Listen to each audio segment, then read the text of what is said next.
Hello, and welcome to Ask John. This is a show where John interviews important people. They interview me, they ask me questions, and sometimes John, that's me, sometimes John asks them questions. And today, we have a very important guest. This guest is so important that I decided to put on a tie myself. That's not very normal for me, but it feels pretty good. Our guest today is Gil Sanborn. And Gil is new to Novato, and you grew up, you're from Connecticut. Grew up in Massachusetts. And lived and worked around New York for 40 years for my entire professional career.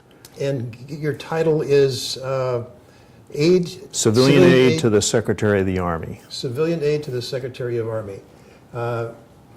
Gil is semi-retired. He worked on Wall Street. He restructured troubled companies for a long while, and he has a BA from Michigan, and BA in Chinese Studies. Correct. I had a double major, actually, Chinese Studies and Economics. And now Gil is quite involved in world events in a lot of different ways, including, I'm assuming, China. So maybe your education in China is coming around and paying off somewhat. And one fascinating thing about Gil that I learned is that Gil was a direct witness to the 9/11 attack on the Twin Towers. And we're going to ask you to say a few things about that. I met Gil about a year and a half ago when he came to my Rotary Club, the Rotary Club of Novato Sunrise, and gave a talk, and it was so entertaining and so informative that we asked him back two more times. Yeah. So I think what everyone wants to hear is more information. We just want to hear about your experience watching the Twin Towers. Well, maybe, John, we had talked beforehand about me covering some of the things that I've talked about at the Rotary Club sessions, particularly subjects to national security.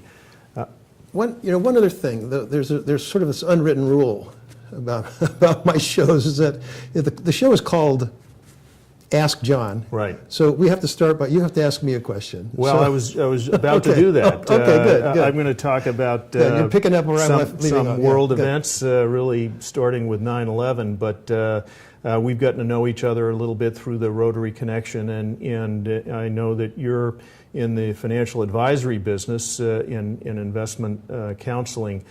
How do you look at all of the things that I've talked about in the context of your advice to your clients? You must have a philosophy about that. I get caught up in 9/11 and a whole variety of other things, and certainly we look at world news today as a complex fashion. In your business, how do you put that into context? It's interesting. I am in awe of your education, your experience, and your worldview. And knowing all the things that are going on in the world, and your experience on Wall Street and rescuing troubled companies and so forth, and somehow in the way I manage assets and the way I advise clients, it doesn't work. It doesn't matter to me very much. And not that your experience doesn't matter; it's very important. But in terms of how to invest, it's really hard to predict what. First of all, these events are hard to predict, and secondly, it's hard to predict what that means to any particular company you might be invested in, or when the impact may occur, or how it might impact the economy in general. I have a long chart here of. I show this sometimes to my clients. This represents the stock market, and we have all these world events going back to 1934, the Depression, the Civil War in Spain, Berlin blockade. Most of us don't even know what those things were about. Korean War, of course, the Suez Crisis, Soviets launched the Sputnik. To more current times, the U.S. invades Cambodia, wage price freeze, New York City threatens bankruptcy, on and on and on it goes. And each of these events, when we look at this chart, we see that there was a crash right afterwards, and then what happens after that? Market comes back. There's a recovery. Right. Every one of those events. And so if you are a long-term investor, and if you're not a long-term investor, you probably ought not to be invested, if you're my client.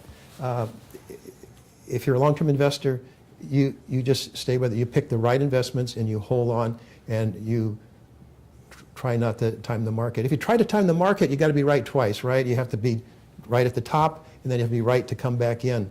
And that's a very difficult thing to do. A lot of people try, and some of them do okay. Some of them do it, but it's much safer, and you sleep better at night if you just get accustomed to the fact that the market is going to go down. It's going to go down maybe once every once every 4 years, once every 5 years. And we've had this string going on now for 7 or 8 years where it's nothing but up and up and up and up. And we've had all these world events and nothing seems to bother it. It just keeps going up. If you were a market timer, you'd say, well, it's time, it's going to go down. And it will. We'll have another crash. We always do. And we will always recover. So.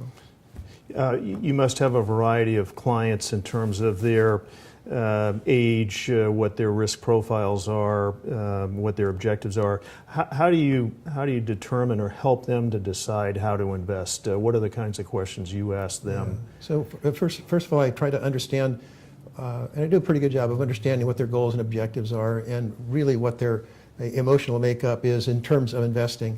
And when I find a client that is not very risk tolerant, then I create a portfolio that's not very risky. The first thing we do is we diversify like crazy. We have put together a portfolio that has exposure to 8,000 to 12,000 securities, so incredible exposure. So there's hardly any chance that they could lose everything. There's minimal chance.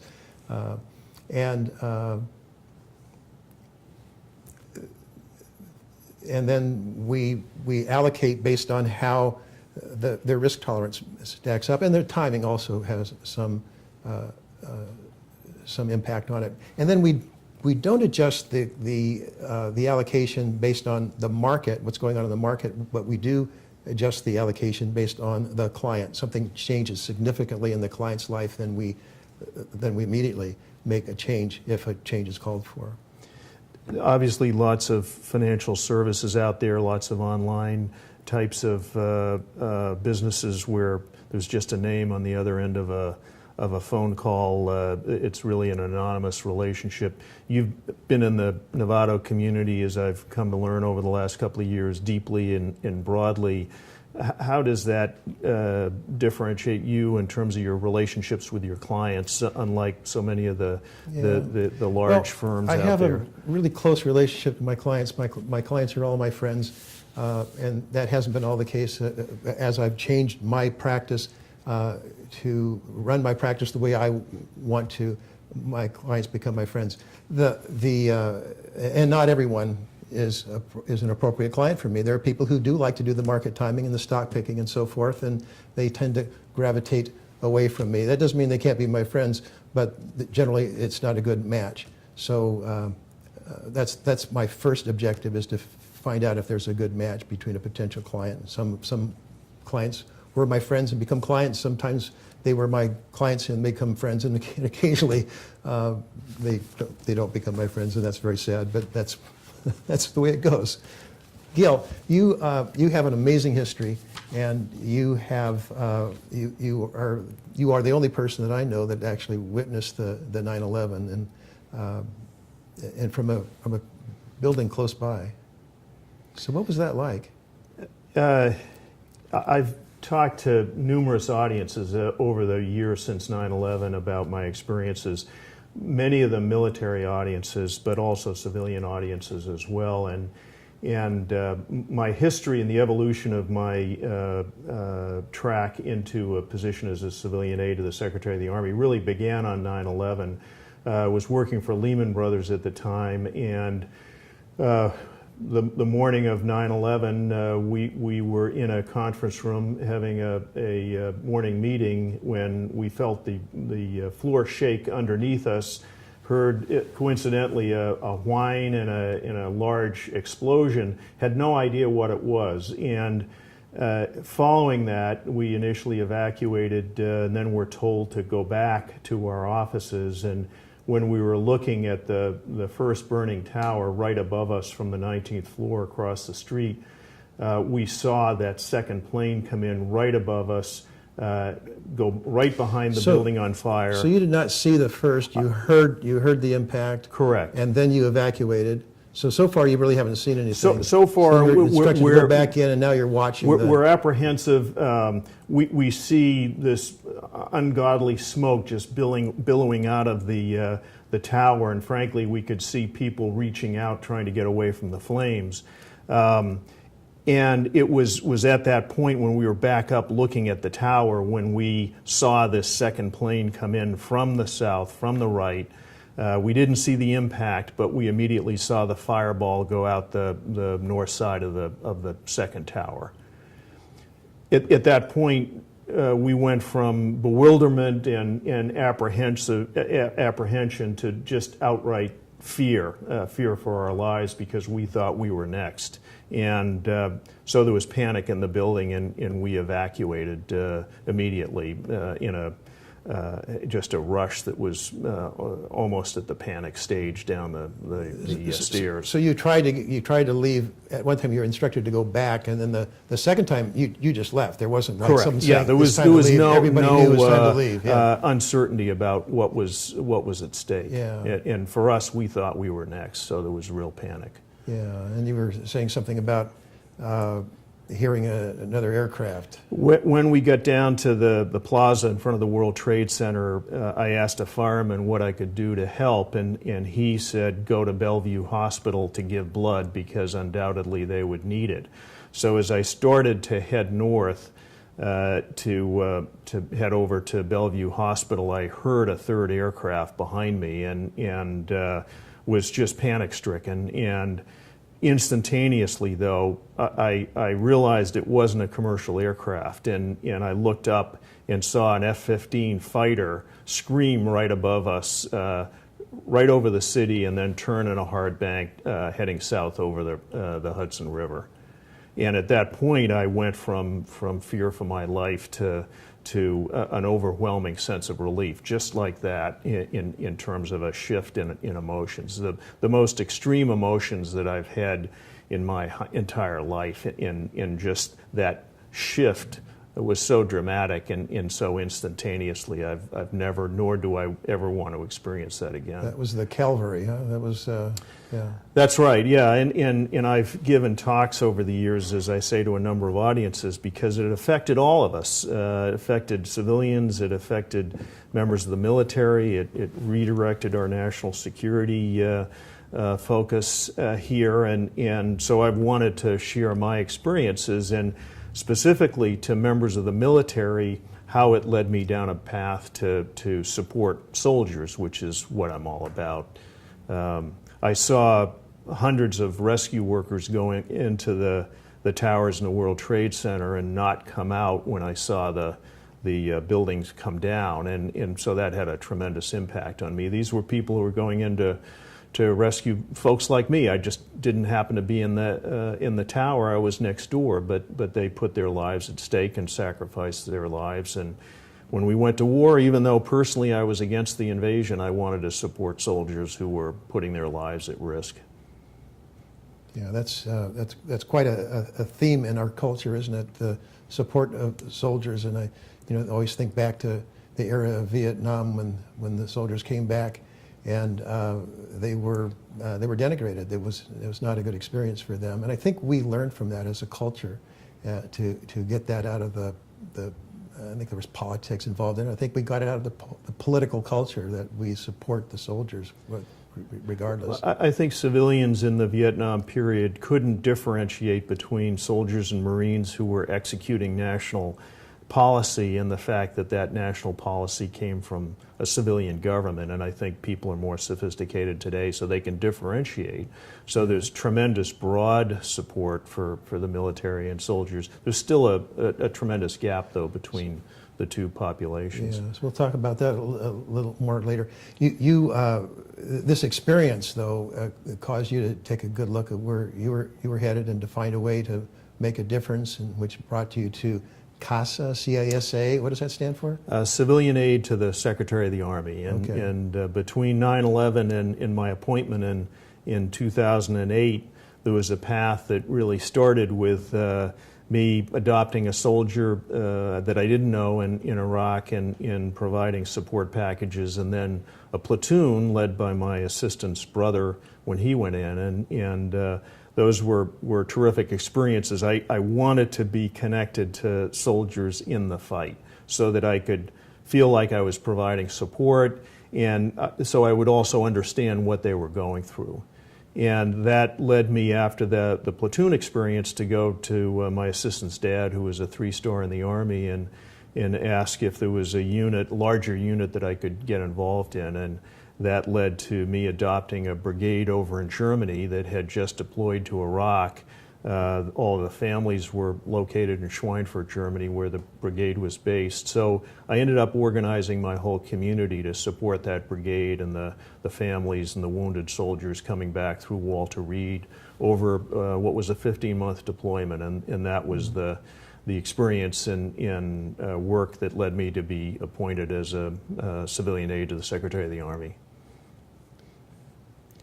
So you have a territory, you have an area from, what were we talking about, Northern California? Correct. And are you one of many, or are you Yes, the yep. aide? How many aides are they? They are now something like 100. When I started, there were about 70. And every state has at least one. I was the sole CASA in Connecticut, which is not a large state, nor does it have a big Army footprint, obviously. Some states like Texas and in Florida and the Carolinas, where there's a significant Army presence, have a number. California, because of the population size, we now have, I think it's 5.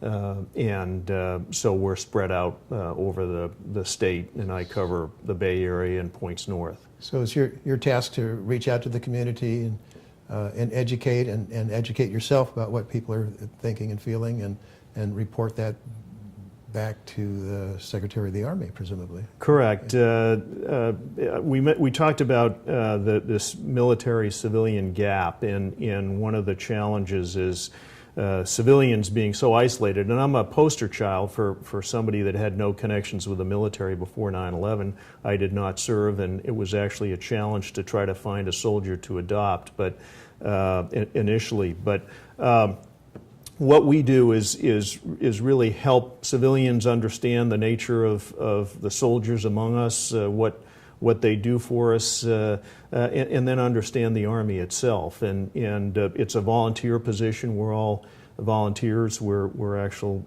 federal employees officially, and work for the Army, reporting to the Secretary. But we're all people who are involved in local communities and can help educate folks about issues related to soldiers, to veterans, to the Army and its mission. And you go out and talk to Rotary clubs, Right?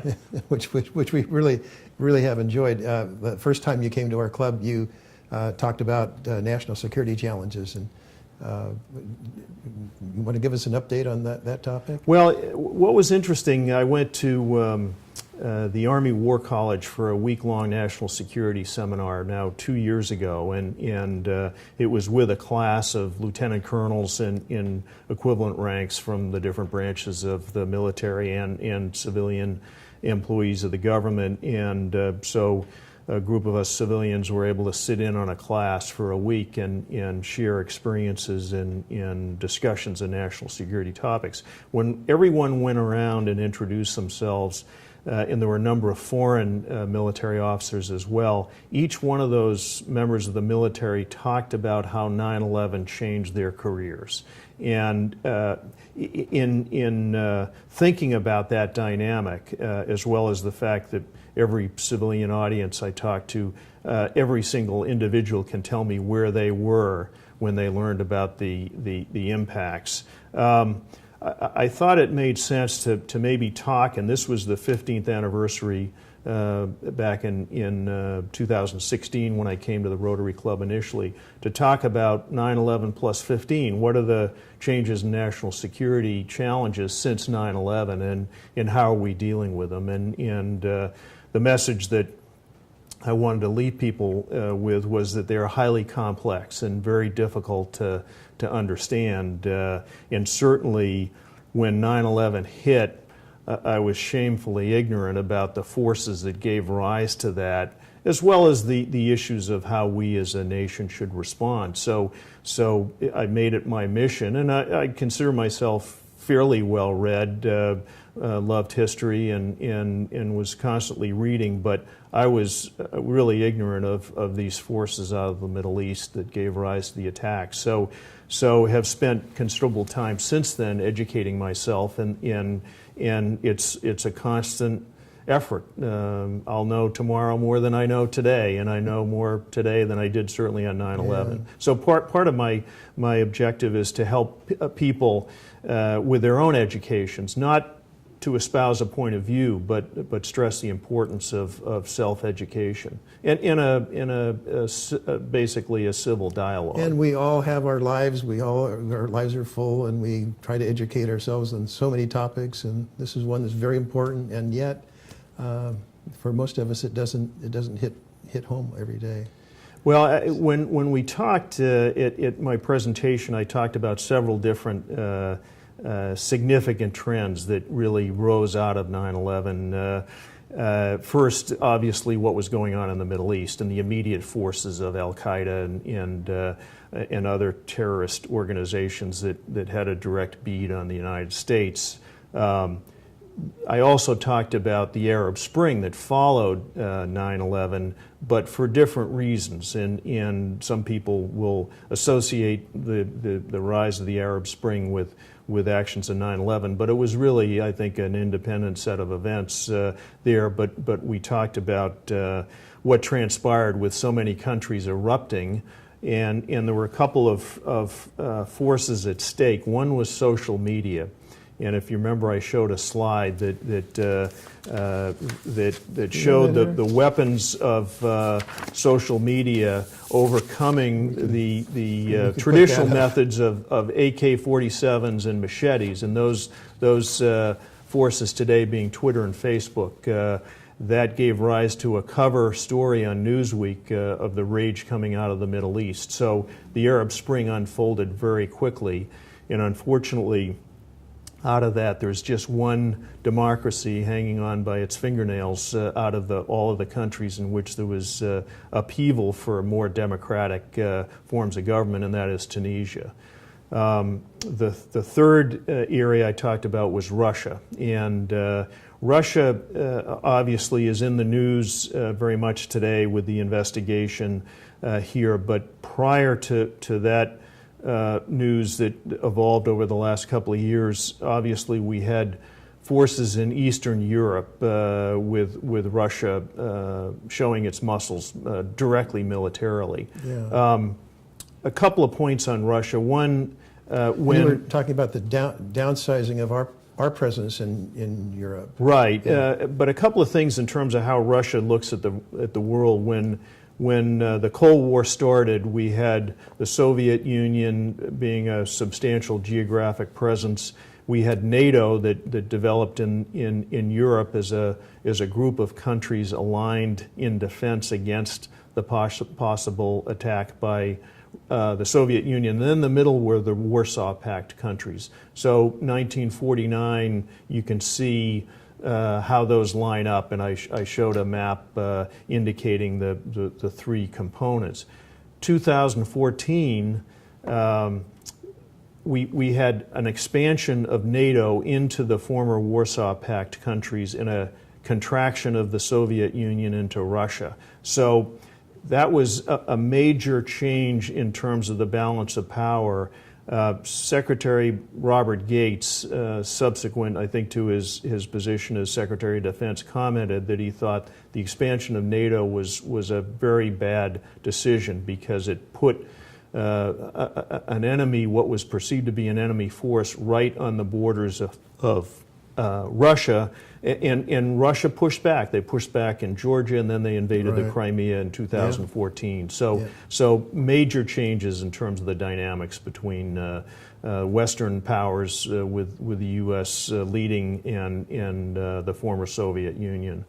The third subject I talked about was China, and I talked about how China has grown dramatically over the past 20 years economically, so they're a direct equal, if you will, to the United States in terms of buying power and in approaching that in GDP. As they do that, they're much more assertive, and in one of the main areas of conflict was the South China Sea, where their areas of domain, as they define them, overlap with all of the other countries surrounding the South China Sea, and they've expanded those with turning reefs into military bases. So, Right. so that was the third area. The fourth being North Korea, and a couple of things about North Korea.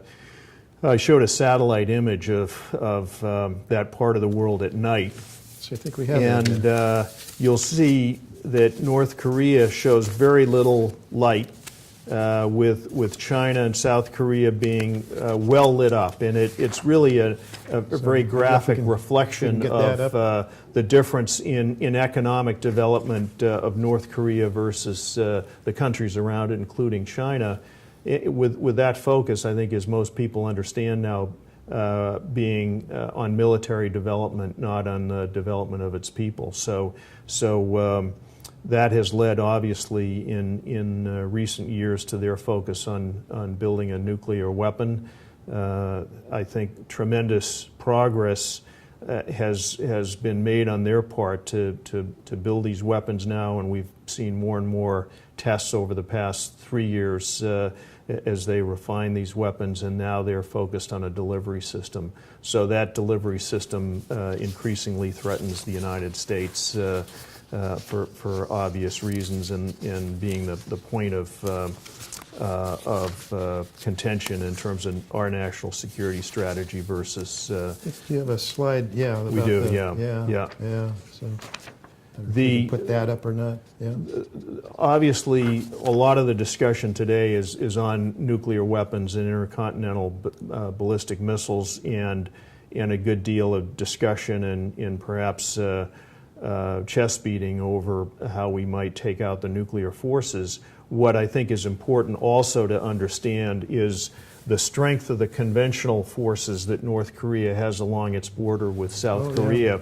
And there's a very graphic reflection of the level of explosive force that could be sent into South Korea from batteries along the North Korean border on a per hour basis. And the red part is I think, something like almost 1 million kilograms of explosions, of explosive force per hour could be launched into South Korea. So all of those batteries obviously are ones that have to be considered in terms of any direct challenge to Gil, North Korea. you talked, I remember so clearly your talk about Mosul. Was that about a year ago? So, that was subsequent to the national security talk. Yeah, and the conditions of the citizens of the city being under terror of ISIS, and the complete and total lack of services, no medical care, I guess electricity, water, and it was a horrible situation, which I'm assuming has improved.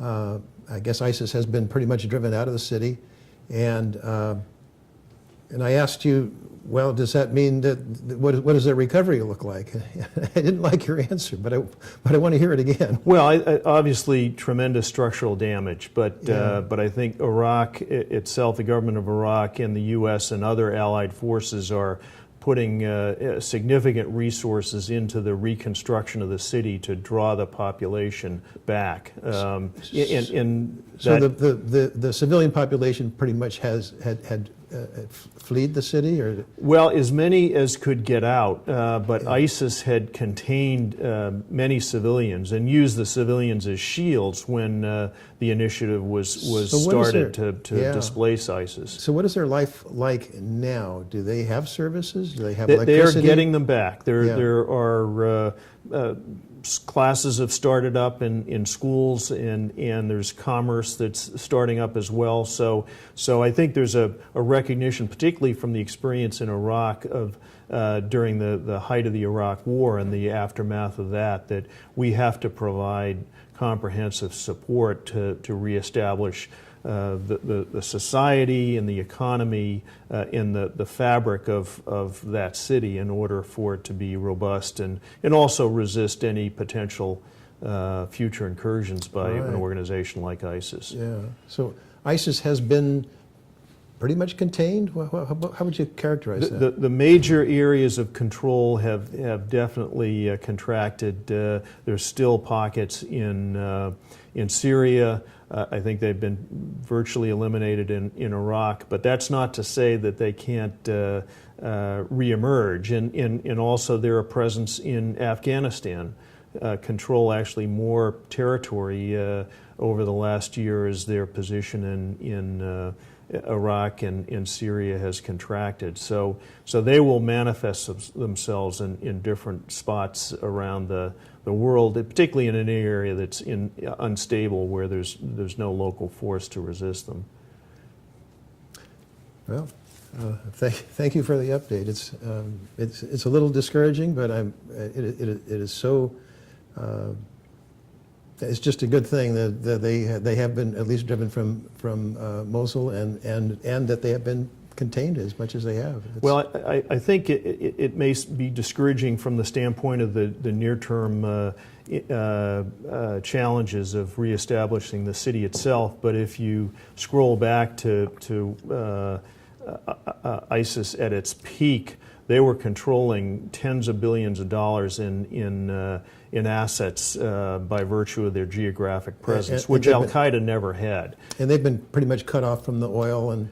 Correct. Yeah, there was a supply line of oil that was a huge resource for them. So that cut off that economic power gave them much more capability to project the radical strategies and positions that they had, and so represented a significant threat, and they still do, but not with the same economic base that they had before. So you have this challenge, I think that's how you put it, for this to sort of fill this civilian/military gap. How do you go about that? How do you see that? Well, I think first of all, it's important for civilians to understand their own responsibility. And over the years, I've talked to numerous soldiers and officers about how they view the civilian world, and I think there's a uniform view that they serve really because they believe in the role, and also they believe that the way of life that we have is one that needs protecting. I think at the same time they see civilians as not really understanding what they do and some of the sacrifices they go through on our behalf. What I like to emphasize when I talk to civilians is that the decision to go into Iraq, the decision to go into Afghanistan, or any military engagement is a civilian decision, and it's our responsibility because we elect our public officials to make sure that they are educated. In order to do that, I think our responsibility is to be educated ourselves so that, bottom line, we never send a soldier, a Marine, airman, or seaman into harm's way unless we've exhausted every possible alternative to the use of force. As many leaders have said, it's very easy to get into a war, but it's very, very hard to get out. So I guess I've... Do you think you'll get any argument from anyone about that? I don't think so. Yeah. In fact, I had General Robert Brown, who's four-star commander of U.S. Army Pacific, here in San Francisco to speak to the Commonwealth Club, and then down in Los Angeles to talk to the Pacific Council. And obviously, people were focused on Asia, but you will hear him say in the videos of those events that he believes it's important to to use all forms of relationships, State Department relationships and otherwise, to try to find common ground and find commonality of interest with parties that where we may have odds, and you'll see any officer saying that that they hate war and don't want to go to war, and yet they recognize they're charged with being prepared if they're called to go to war. Well, thank you, Gil. I think you covered quite a lot. Is there anything else you want to cover? I just have a note to ask you about your presence in Northern California. I think we covered that. Is there anything else you want to add? Well, I would just say, as civilians, I think we all have an incredible responsibility to exercise the rights that have been earned by soldiers on the battlefield, and that's the right to vote. So I think the turnout for this election was under 60%. That to me is a travesty. That right to vote was earned on the battlefield. So we need to exercise that. I think we also need to exercise the right of free speech. So what I would say to viewers, get to the library and read as much as you can about these issues that I've just touched upon. They are very complex, and there are no easy answers. There are bad choices that we might make, and there are worse choices. There are no easy choices. So I think it's all incumbent upon us to educate ourselves. And then I would also say, I think it's incumbent upon us to have civil dialogues around these issues, share ideas. Obviously, each one of us brings a certain perspective and perhaps knowledge or ignorance, but we need to engage in honest civil debate and dialogue about these issues and better educate ourselves.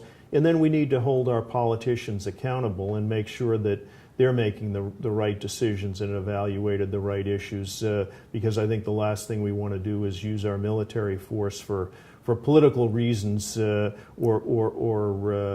as a tool for political ends. So the many soldiers that I've gotten to know have gone through sometimes 6 or 10 years of combat deployments, and those are hard.